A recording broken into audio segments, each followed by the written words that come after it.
So you just got to find that one thing that you are specialized in, and you can you know that you can master it, and it's not available yet in the market. They started the business 2 years ago and scaled it up to over 10K US a month. We pay max like $40 a month for marketing. So is that working well for your relationship, being in business together? They come, they take photos, and then we give them food.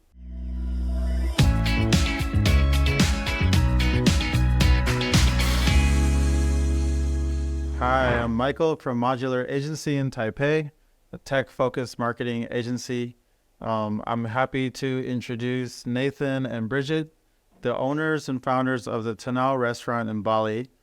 And this is a very interesting and quite successful restaurant. They do modern Indonesian. And they've been able to they started the business 2 years ago and scaled it up to over 10K US a month revenue, only 27 seats. Yeah, about that. 26 seats, and it's a very exclusive place. Not easy to get a booking there. The reviews of this place are like off the chain. Everyone's raving about it. And basically what they've done, to, as far as I understand, is you've rejected all the advice that people have told you. You focused on doing things the way you want to do it. Things that are not scalable, like storing a whole bunch of extra food, and building extra rooms, but you've basically kept it very much exclusive. And so this is actually going against what a lot of people say you should do, yet they have been growing and succeeding in the middle of a pandemic. So let's figure out their story. So could you tell us how you started, and why would you open a restaurant in the middle of a pandemic? Well, one thing for sure is it's very hard, and it's also very challenging for us to actually work in the kitchen for someone else. And it's a very, very high stress as well. And I just came back from Sydney, and I was like, I don't really want to work in a restaurant for other people anymore. So that's why we started talking about it. And we're like, there's an opportunity that a friend of ours actually owned the old place of Tanao. And she left to England, and then we talked about it, and we're like, okay, why don't we start up of our own? Because she offered us the place, and it was like a very small. It's sort of like a like a little very small. Yeah, just like a place, 28 square meters. Could barely, well, if you open your arms wide enough, you could probably touch both walls. Yeah, yeah. And it was like 13 sittings. And then afterwards, we're like, okay, we started off with a concept, which is we want a modern Indonesian, because there's none actually in the area, which is in Canggu. And then slowly from there, we tried to get customers. But of course, during mid-pandemic, there's no one there. So we started off putting a little bit of Western and mixing up a little bit with the Indonesian. And then it kind of, like, slowly people getting there. And then we started making promotion for Taco Tuesday. We usually have a lot of promotions like every day. That's how I think people also starting to know us at the beginning. And then... Yeah, it was just like that with the promotions. There's all these different promo things on Instagram. So we were just thinking any way to make money, because we'd be going like 2 weeks at a time with no customers. Not even a customer? Not a single person. It was between us two and our two staff. We were just eating the food in the fridge, so it wouldn't go on. And we were playing cards as well, because there's no one on the roads, and it was like pitch black. We were playing cards. We were eating our own stock, because like we don't want to go bad as well. And then afterwards, after Taco Tuesday, I think. Yeah, Taco Tuesday is what kind of made it busier. Yeah. So we started off slow, just like 20, 30 pieces. Then it became a normal thing where we'd be doing like 200 every Tuesday. Yeah. And it just felt like a bit unreal how busy we were getting just from such a simple promotion. 200 tacos out of Tuesday. Yeah, because we had to limit the amount we could do. Right. Because our kitchen, absolutely tiny, like 3 times 3 meters. That was including the fridge, the stoves, like just everything. So we physically couldn't do more than that. And it came to a point where people were pre-ordering tacos like days in advance just to make sure they could get some on the day. Because if we did more than 200, then for sure the quality would have just been awful. What kind of tacos were these that people were actually pre-ordering? I've never pre-ordered a taco before. It was an Indonesian taco. Okay, so you actually created a new taco concept, Yes. Indonesian taco. So we still use the flour tortilla like usual. We'd use a raw slaughter, and then we'd do stuff like ayam betutu. We did the spicy pulled pork. Mushroom taco with green chili mayo, the cauliflower with green chili, and also vegan sriracha. There was the It's Balinese fish as well. basag fish. It was a lot of flavors of Indonesian, so that's why like we kind of like, okay, it works with the modern Indonesian. So we kind of figured out from there, and then from that point, like people started coming and saying that, oh, we should do this, we should do this, we should do this, and we kind of like, well, we kind of heard, like we kind of listened to some of it, of course, but then of course most of them just didn't work out. Because I mean, we tried literally everything to get customers, and it didn't work. But how did you get those people to learn about your Taco Tuesday promotion? What was your... So a few of it was just going through Instagram. So like even to now, on Instagram, our promotion is we pay max like $40 a month for marketing. So it was just slowly through these different groups, and then, but a lot of it was word of mouth, to be honest. Because We paid a marketing before, and it was ridiculously expensive. And then we were like, okay, we can't keep on paying for it. And like, and also from that, it didn't really do anything with the marketing. So we kind of stopped it, and then we just did it ourselves. But from beginning as well, we do our marketing ourselves. We post, we take pictures from the phones, everything is by ourselves. And then people started offering us to take pictures for our food for free.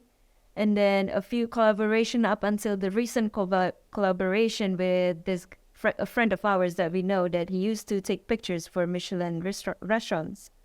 So we kind of like getting it into it as well. And from there, actually, people know us by the word of mouth. yeah. So what was the point when you guys transitioned from Taco Tuesday to like a serious establishment? So we stopped Taco Tuesday about a year ago.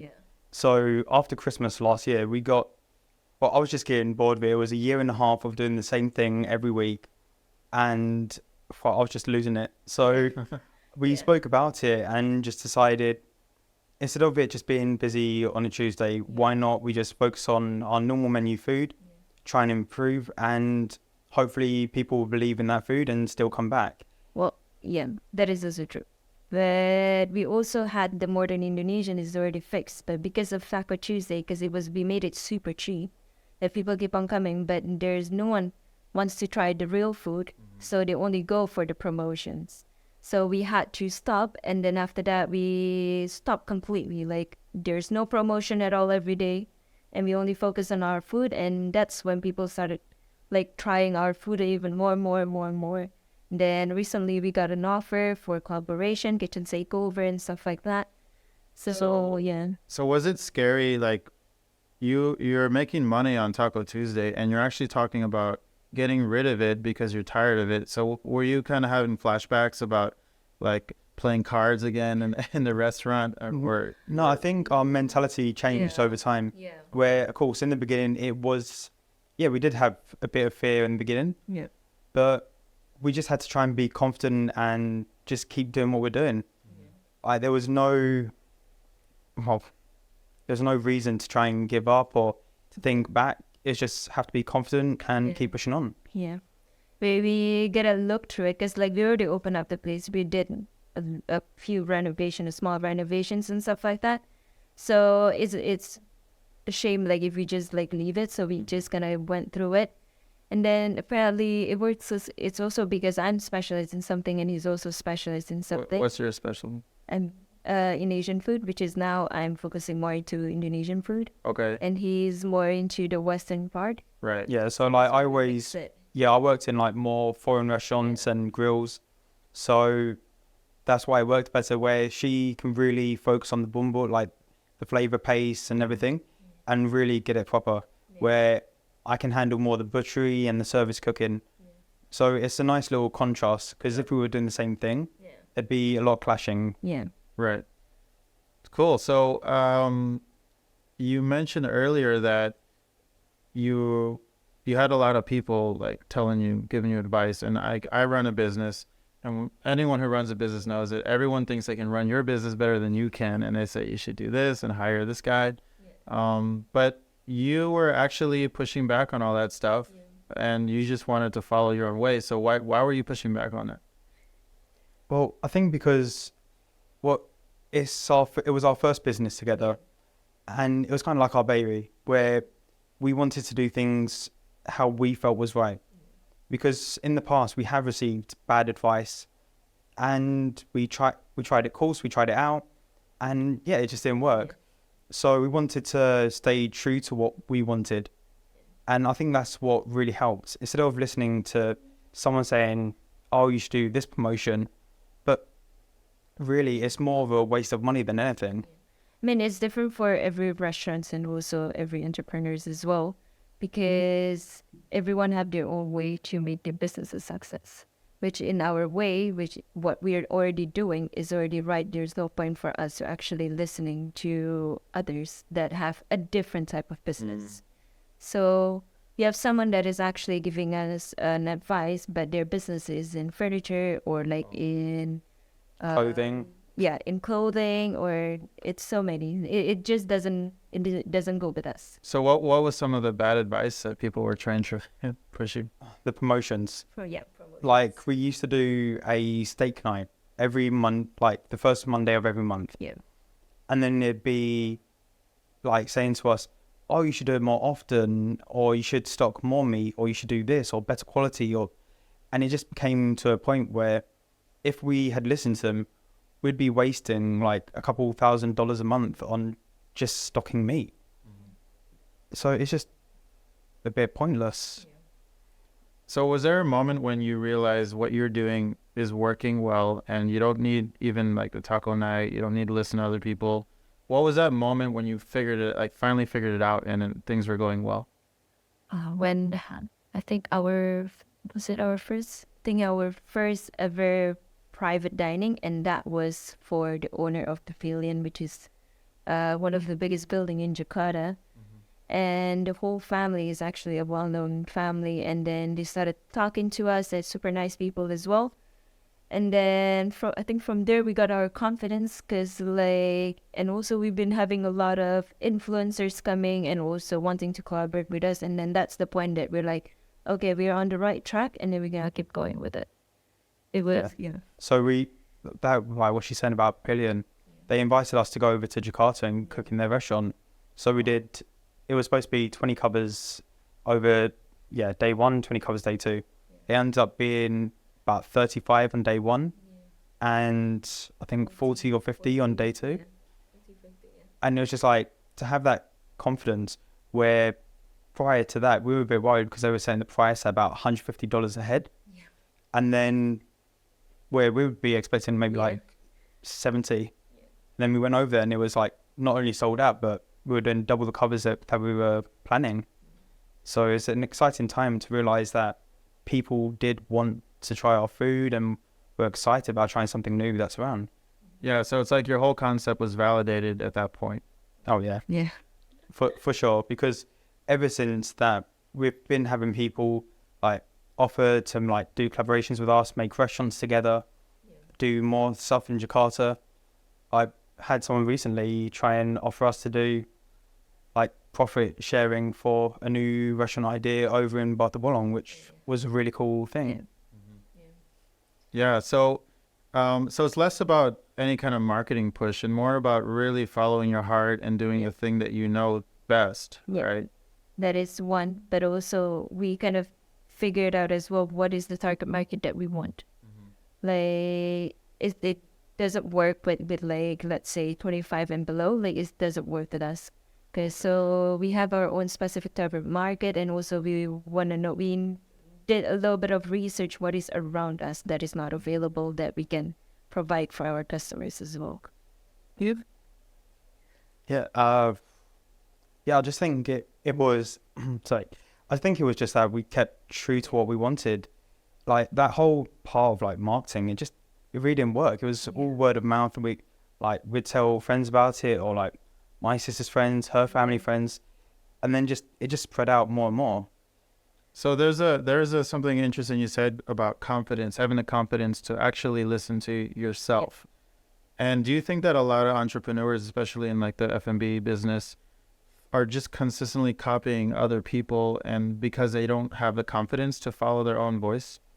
I think sometimes it's not about the confidence for them. I think it's just what they can do and what's available for them in front of them. And a lot of people that actually we met as well is because this is what has been offered, and if they reject it, then it's a shame. So in a way, they also sometimes they have to accept it because there is a good opportunity and also a good stepping stone for them. I think yes, but I don't know. It's a little bit complicated when it comes to F&B because like it's very hard to predict with an F&B as well. Sometimes I don't.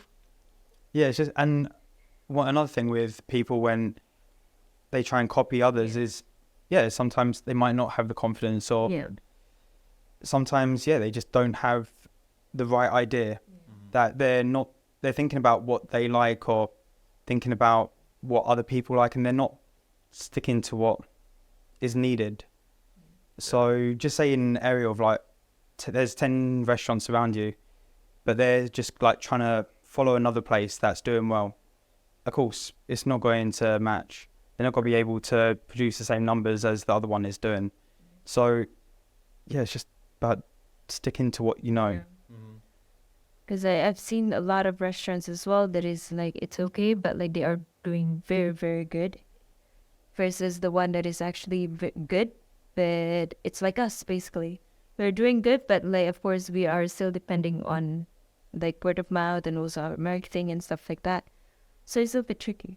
Yeah, I mean, you guys say you didn't do too much marketing, but when I look at your Instagram page, it's like beautiful. It's amazing. Thank you. And you guys are doing this yourself, or who's taking all those amazing pictures?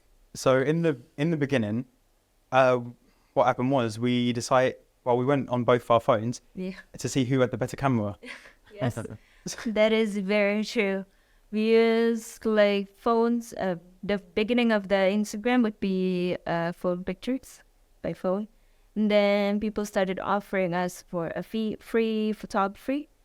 And then afterwards, like we kind of like, okay, this is very good. And then we used the same person. And then after that, I think last month or 2 months ago, a friend of ours that used to be our customers as well, he came to the restaurant one time, and actually he came for the first time on Taco Tuesday. Yeah, and then after that, he loved it. And then when we moved, he came again and then tried the food. And then he was like, he wanted us to be in his book. So we started talking, getting to know each other, and then we got very, very close. So he helped us to take the food picture. And this guy is amazing because he used to take pictures for Michelin restaurants, like in Europe. Yeah, mostly in Europe. Yeah. So the beginning of the pictures, like up to 2 months ago, it was our friend. Oh, okay, cool. Yeah, because like in the beginning, when we were taking pictures on the phone, like sometimes it turned out good, sometimes not. She'd be there for hours after work, just like trying to edit everything. And then, slowly we'd get people messaging us on Instagram saying, "Oh, guys, I'm new in photography. I want to try and get better. Can I offer my services?" Then we'd do kind of like almost like a barter system, where they come, they take photos, and then we give them food. Yeah. So it kind of worked out well. So most photographers, you're paying ridiculous amounts for the quality of the content. And when people come into us offering it for free, at that time, of course, we were going to say yes no matter what. Yeah. So people would, when I was looking online, a lot of people describe this place as very exclusive. Yeah. Now, is that something intentional that you guys meant to do, or is it just because you're trying to preserve a certain level of quality that you have to reject certain customers because of the bookings? It's a bit half-half. Yeah. Because, we want it to be small. We want to do things like quality over quantity. So if we were accepting like unlimited amounts, like keep going, just focus on money, the quality of the food that we're putting out isn't going to be what it is. And of course, our reputation will like just go down the drain. So we wanted to make it to a point where we we could be serving everything fresh, everything just to the best of what it could be. Yeah. But I think that's what makes it us exclusive as well, because the place is small and the quality that we're putting up, like we actually picked it ourselves. And we went through so many different suppliers as well. So yeah, quality over quantity. And it's also purposely that we wanted it small first, because it's our first business. We wanted it to start small instead of directly big. And of course, like in my head, it's like, if it is a small place, once it's busy and then like everyone looked at it, even though it's not that many people, like it will still look busy. So people who started coming in every time back that like at a 13 sittings, like 10 of them we have customers. If people pass by the next day, we got bookings and all of that. It's also on purpose, but it's also on like accidentally that it actually become very, very exclusive. Right, because nobody wants to eat at a restaurant that's empty. Yeah, Exactly. Cool. So like if you go past like some of the bigger places, it could be like 100-seat restaurant, but then you only see like 5-6 people in the place. So when you go past us, half full, 10-15 people. Already it looks a lot better than going somewhere that big. Right. It's almost helping you doing your marketing for you. Or these few people kind of fill out the place, and then more people have, companies to try it. It makes people who come to our restaurant is a little bit more hobby as well, because we get to talk to our customer, because our concept of the kitchen since beginning is an open kitchen. So we can talk to our customers, and if there's anything wrong as well, we'll replace it or we'll fix it. If there's anything, so we try to make the connection with our customers for sure. Yeah, so for them to come back. That's something I read on the reviews, is that the owners are really nice, the chefs are really nice. People kept saying that. And I'm just wondering, how do you have time to go and talk to people when you're also cooking? Sometimes it could be, so the restaurant is divided into two lengthways. So it could be literally, I'm turning around for a split second, notice something and quickly say something across the room. Because the place is only like a few meters wide. So it's really easy just to talk to everyone.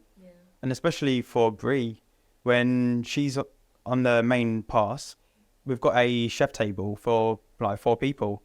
So we have people set up there and she's able to talk to them as well. Cool. And then you can talk to them in Indonesian and English. So you have access to both, yes. both. But it's good as well because I think what makes them also coming back, like our loyal customers, is also because we control our quality as well, but it's also because we kept the connections with them as well. Every time there's any issues, we will ask them. Like every time that we have the free time away from the kitchen, like we will ask each and every table, like how was the food and everything. That also makes a big difference for some people, because customers like to feel important. They're coming, they're also paying, they're also buying our food and stuff like that. Of course, they want to feel important.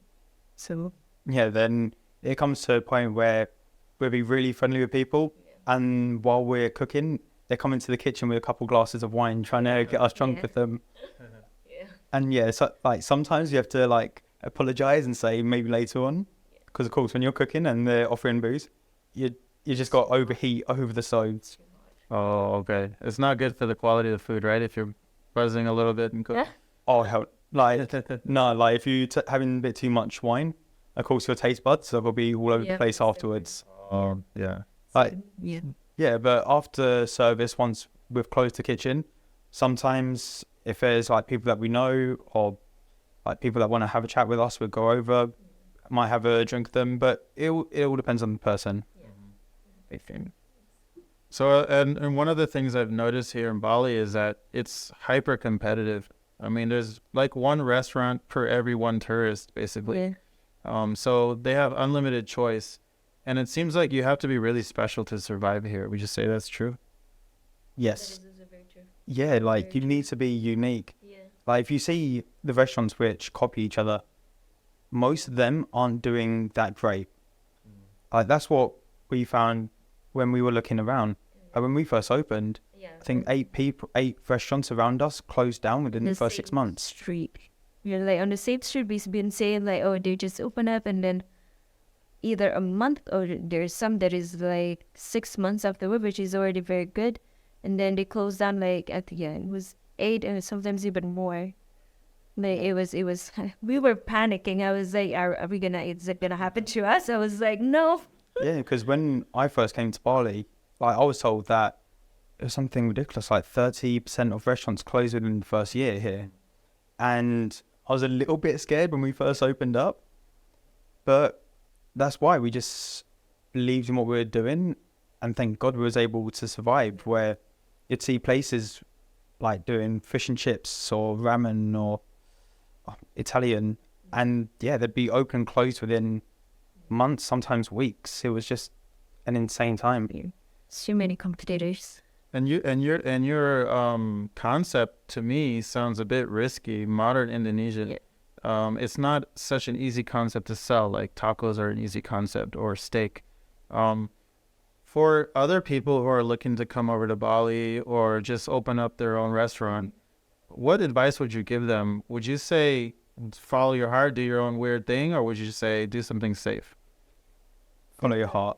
For me, it's follow your heart. It's a little bit of both, because you gotta do the research first, because like you gotta, like, I mean, for example, like if I suddenly open another Western restaurant, there's so many in Bali already, and I'm pretty sure like if you go overseas as well, there's so many already. So you just gotta find that one thing that you are specialized in, and you can you know that you can master it, and it's not available yet in the market, which is like for us in our case is the modern Indonesian, because I know that we can do good in this, because he is good in his meat and everything else and the Western part, and I know that I can do my Asian part.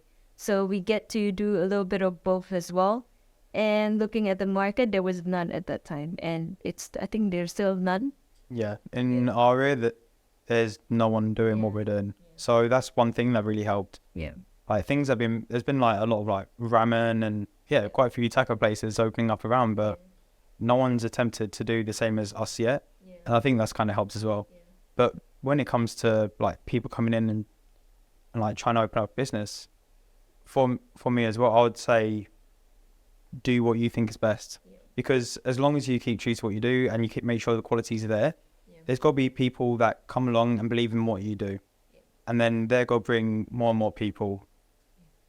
So there's a very interesting thing you said. I heard two things. One is find the one thing you're really good at. Yeah. And then connect it to the market demand. Yeah. But so that worked out great for you guys. But then how does someone else who wants to get started, first of all, how would they determine what is their one thing? And then how would they determine the market demand for that? What would you say? I would say practice. Yeah. Practice makes perfect. Like, find out what you love. If you get that part done, then you try and perfect it. Then you get your friends, your family, just anyone you know. Just keep going for it. Keep trying what you do. Get people to review it. And then have a look in the area. Make sure no one's doing it the same as what you're planning on doing. And also we went to different restaurants, try out different restaurants in around our area to actually, before we actually open up. And I think to get the market demand, like it's a little bit risky as well, but then being an entrepreneur, you kind of have to risk it if you want to do something. So we took the chance, and then we stick to what we wanted, and then get a perfect in that thing. And then just keep on going. Yeah, that's funny you mentioned you try different restaurants, because sometimes when I take Ubers everywhere in Taipei, and sometimes there's no like Uber available, so I take a taxi, and the experience in a taxi is awful. And I just thought to myself, if this taxi driver ever took an Uber, he'd change his entire way of working. Like he'd clean it up, he'd make it smell nice. And so do you think a lot of entrepreneurs skip this step of trying all the competitors? Yeah. Yes. Yeah. Yes.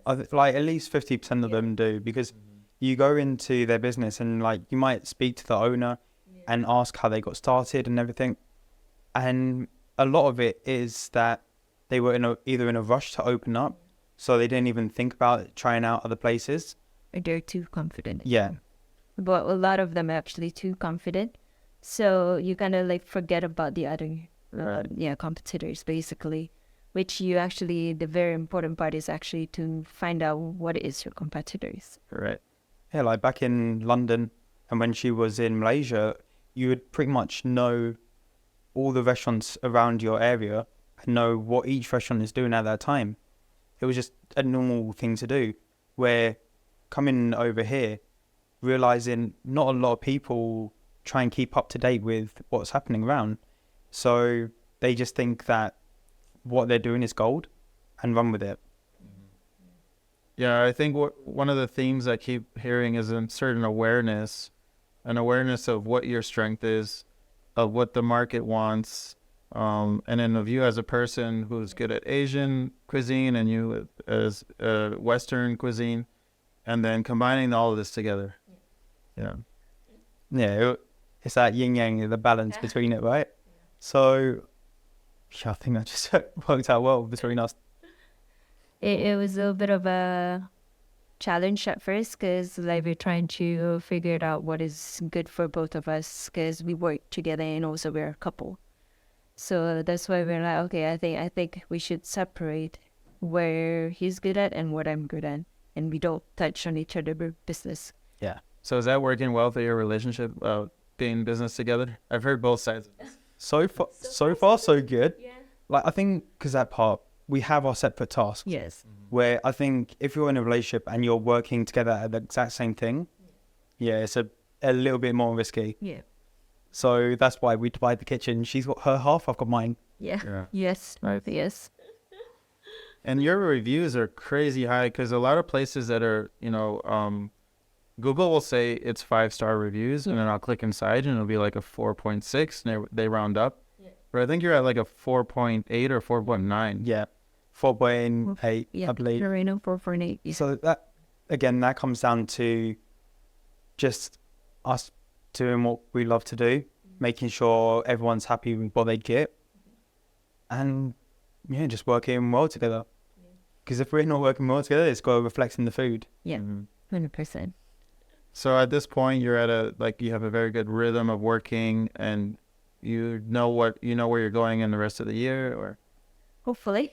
The rest of the year, I think rest of the week, I know. But no, so we're like this. We're just taking it as it comes. okay. So there's a little bit of planning for the future, but we want to focus on now.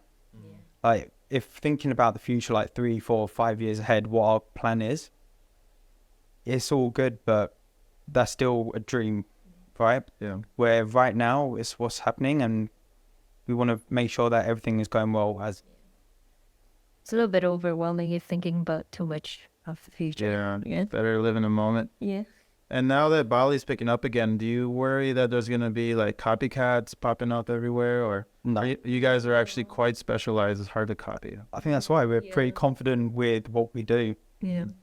Because there is some people that say about us like, oh, if it was done more traditional or done a bit different, it'd work. But as long as you're confident with what you do, it shouldn't be a problem.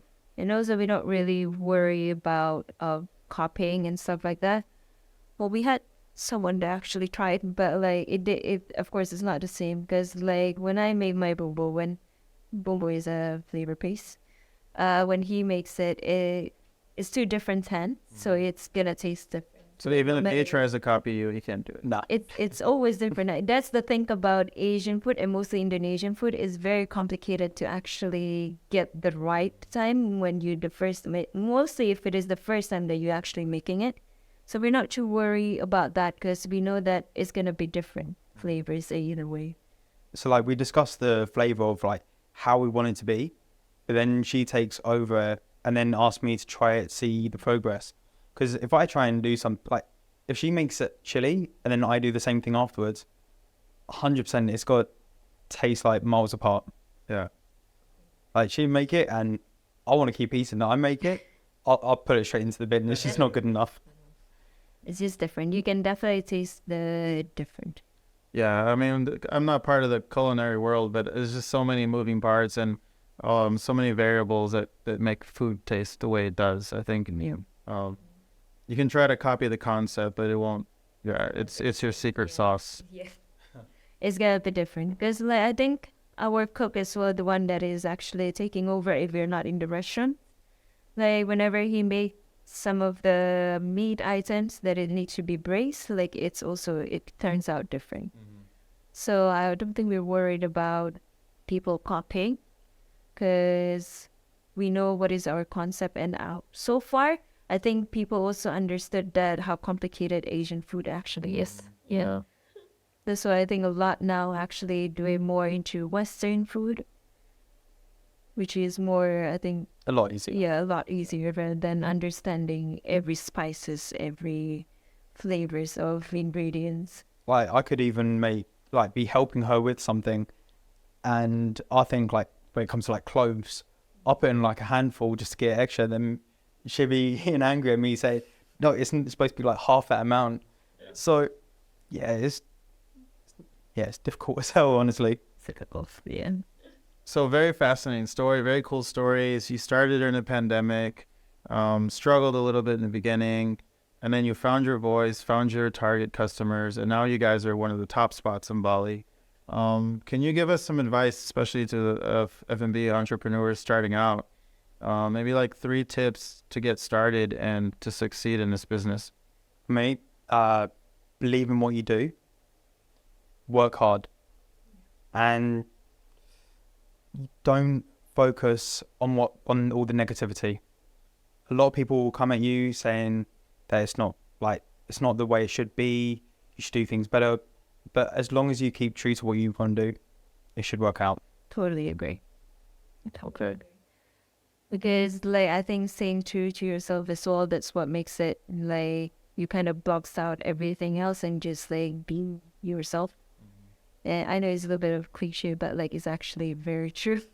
I found it like when people say that, I was like, but then it is also a very big advice that people can take. Is very true. Yeah, and it kind of goes back to having that confidence to be yourself, because I think a lot of people, they lose confidence, like, 2 weeks, no customers. That's got to hit on your confidence. Like you must have had doubts in the beginning, like, am I even in the right line of work? But I think you guys stuck with it, and now, yeah, it's a gem. I mean, somebody said one of the gems in Bali is this place. So, the place is called Tanau. Am I saying that right? Yeah, Tanau. Tanau. Can you spell that for the people who? Tanau. Tanau, Tanau, Bali. And we'll put a link to your Instagram. You have a website as well, right? We don't currently use it, but the Instagram works. Okay. We'll put a link to your Instagram for bookings. Yeah. Very cool story. Thanks a lot for coming. Thanks for having us. And hopefully someone watches this, they get inspired, and maybe they'll reach out to you for some advice personally. And yeah. Well, always here to help. Yes. It'd be amazing. Yeah. Thank you for having us. All right. Thanks, everyone. Thank you.